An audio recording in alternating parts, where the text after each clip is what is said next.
architectural movement in Ankara. In general, the nationalism trend which developed as a consequence of the second constitutional era at the late Ottoman brought about some research in architecture.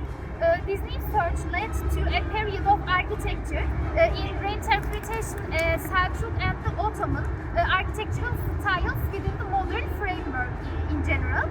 This period, the architects' purpose was to create a national style through a modern revival of classical Turkish architecture. Let's have a look at our trip map first. Today we will smell the Republic in the ULUS district in Ankara. First of all, we will start our trip from İşbank Headquarter, which is located at the intersection of Atatürk Boulevard and Cumhuriyet Street. Then we will visit the second Turkish Grand National Assembly, which is located next to the first National Assembly. Our last stop will be Vakıf Apartment Building on Istanbul Street. So let's start.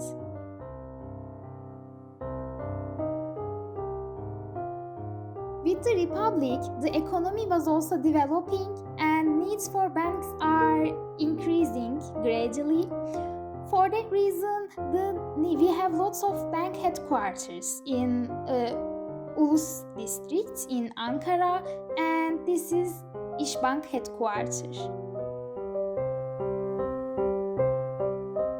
This building, designed by Giulio Mongeri in 1926, and it's a very good example of the first national architectural style. The building's current function is Economic Independence Museum. It is a corner building with its circular entrance facing ULUS Square. Especially the bay window-like facade reflects the symmetry. The main entrance is elevated. Apart from the main entrance in the rounded corner, the building is entered from the side facades also.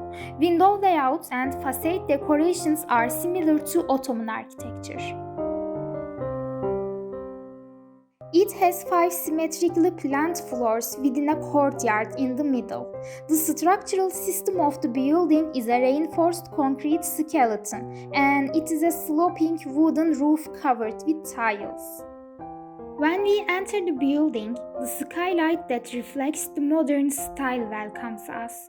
Thanks to this glass and iron combination skylight, the gallery space is completely filled with natural light. Hermes, the god of trade, is depicted in the ceiling stained glass. In addition to this modern point of view, the interior also carries traces of Ottoman and Selçuk, with the mukarnas and star motif ornaments.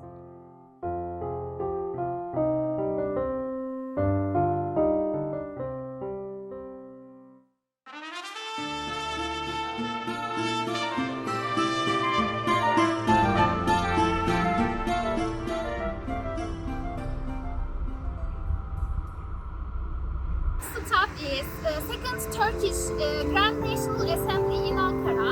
The building designed by Tek in 1923 because of the insufficiency of the first National Assembly.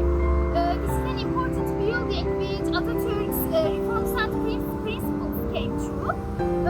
And nowadays the building is used as a Republic Museum.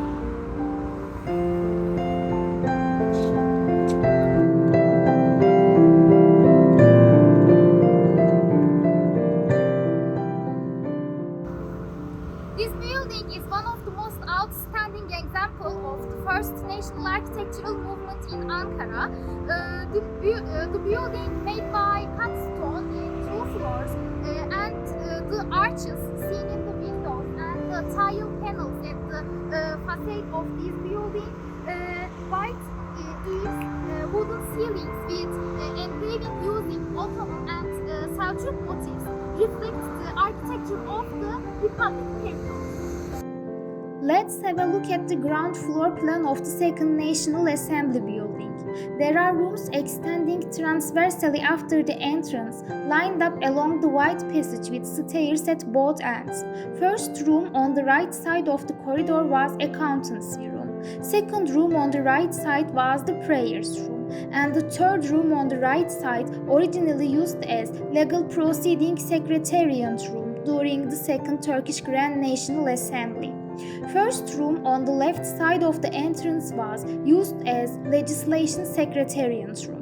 Second room on the left side used as administrative committee room, and the third room on the left side used as archives secretariat room. The main assembly hall, located at the center of the building, has a very important place in the history of the Turkish Republic.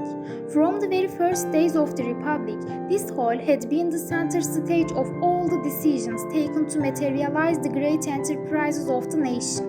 Assembly's presidential pulpit is located at the center. Between the main entries of the hall are for the ambassador's lodge, and the honorable presidential lodge is on the left side, and the audience and press boxes are at the back of the hall. During the Second Turkish Grand National Assembly, second floor rooms were presidential rooms in general. However, the functions of the rooms had been altered time to time according to the changing conditions.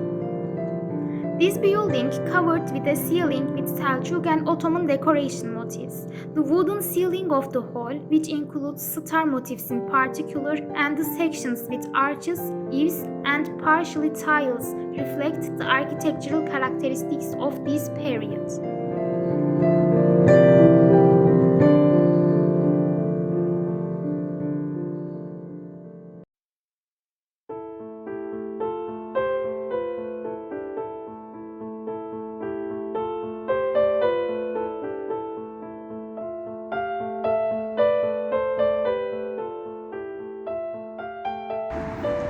Our final destination is the second Vakıf Apartment Block in Ankara.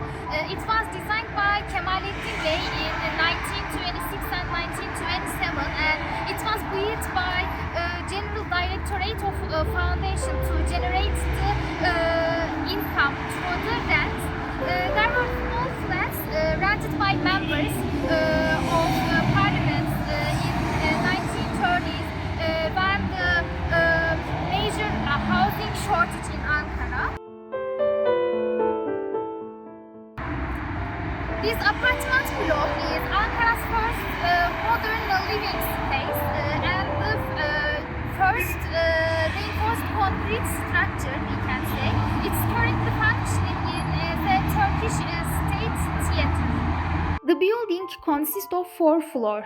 The basement and the shops are located at the ground floor, and the most important feature of the ground floor is the presence of the theater that rises to the first floor. Starting from the second floor, the apartments face the atrium in the middle. It has 4 rounded edges, and the projected balconies circularly outward provide harmony and smooth transition.